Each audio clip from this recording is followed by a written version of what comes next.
አይ የክረምት ገበያ ቤቴ ደክሞኝ ስቸኩል እኮ ይሄ ውሃ 30 ደቂቃ ያህል አቆመኝ። እንዴት አይነቱ ቀን ነው በእግዚአብሔር! ወደ ላይ ወደ ደጋው ጥሏል መሰል እንጂ ወሽታይ ነው ብዬሽታይ አንቺ እንዳትሄጂና 30 ሺህ ብር እንዳላጣ ቀስ በይ አንቺ። ወሽ እንደምን ከረምሽ? ውጣ ውረዱን ምን እኔ ብቻ ነኝ ጌታዬ ጭምር አለች።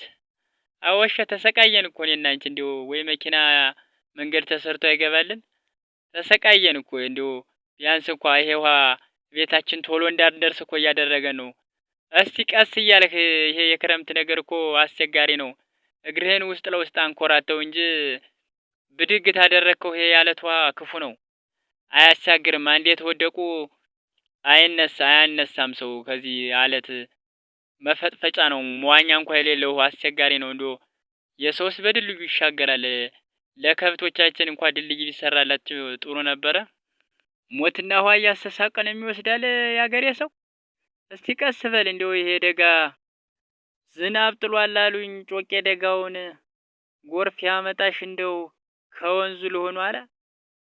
ቀስ በል ቀስ ቀስ ይሄ ጠለቅ ያለ ነው። ይሄ ትንሽ አንጋዳ ነገር አለው መሰለኝ። እስኪ አህዮቻችንስ ተሻገሩ።